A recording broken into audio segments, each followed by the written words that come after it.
Thank you, Mr. Chairman. Good afternoon, Mr. Chairman. Afternoon, sir. Opioid use, abuse, unfortunately, as we all know, and dealing with this bill here is rampant. Recently, in public health, we passed out from committee, and I'm hoping it'll move through the legislative process, talking about education, wide range of educative protocols, starting from any health caregiver onwards.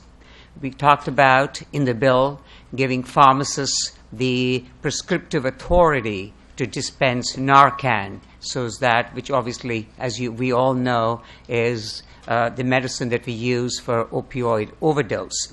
So there is work being done in this building as we speak on how to combat, unfortunately, this very rampant epidemic that we have in our state. Having said that, Mr. Chairman, there are components on this bill that all of us, I'm sure, will unanimously agree in terms of the education and the need for that. It has come out of public health and will obviously come out of this committee, that component of the bill. The part that I have some difficulty with is the revenue stream. And obviously we heard from the previous legislators on whether it will have any, the federal laws and our state laws, how will it impact each other. But specifically in the substitute language, I would just like you, if you would be kind enough, to walk me through the process of if a person is participating in Medicare Part D, as many of us ourselves in this building, including me, are participating in the Medicaid program. How will this work for them in terms of getting the refund, as we see in lines 39 through 41? If you'd be kind enough to walk me through this, the process by which a Medicare Part D recipient will get the exemption. Thank you, Mr. Speaker. Chairman. Senator Funfair.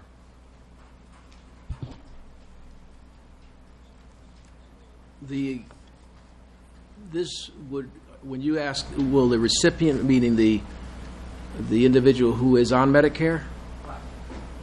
I mean, the way I This tax understand, is not imposed on the end user.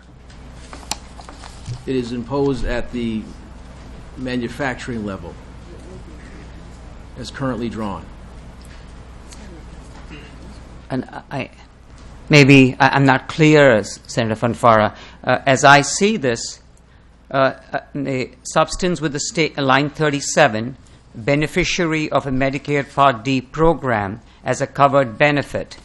And then it goes on to say that that person is exempt from taxation, may claim a refund of the amount of such tax with respect to such beneficiary. So that was the part, as I read it, as I understand it, it'll be a tax that will be imposed on them, and then at some point in time go through getting the refund. That is the way I read the language, and that's why I wanted you, if you'd be kind enough, to walk me through the process. My understanding that is the practitioner that would be able to claim the refund, not the individual. Representative Srinivasan.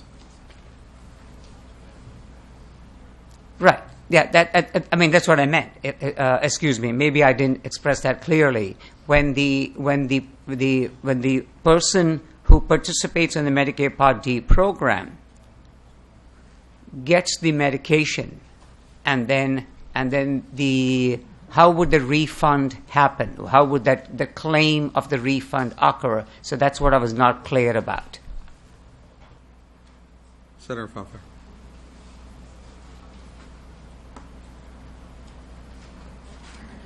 It could be claimed a refund under federal tax, federal or state. This is a state tax, so State tax. I do not have the answer to that, Representative Srinivasan, today, but because the refund obviously would be through the Department of Revenue Services, we'll have to figure out what that is. But again, I will say that I would ask the members to not focus so much on the particulars of the language before us, because this may change completely, and very likely will change significantly before any of us see this again. It's the concept that I believe needs to be before us to drive the discussion. And so I would hope that under those circumstances that you would see the benefit of moving this bill forward today. Representative Srinivasan, do you have any further questions? No. A comment? The only comment I want to make, Please proceed.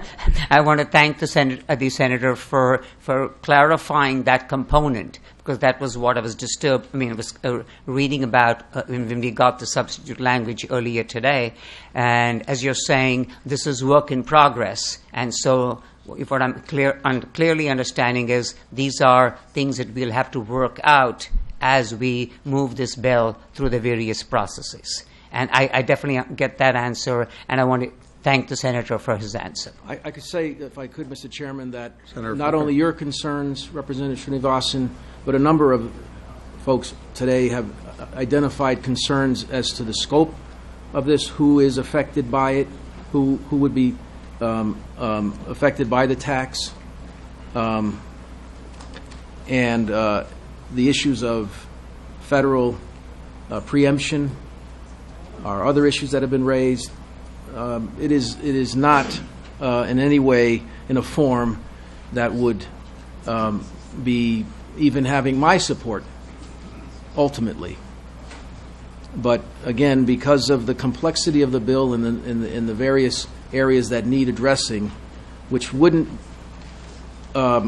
candidly be able to be addressed in the time frame before today that we've had.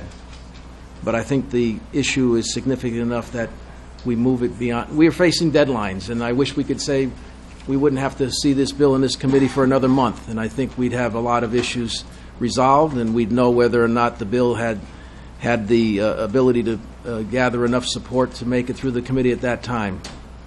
Don't have that time. We are where we are today. Thank you. Thank you, Mr. Chairman.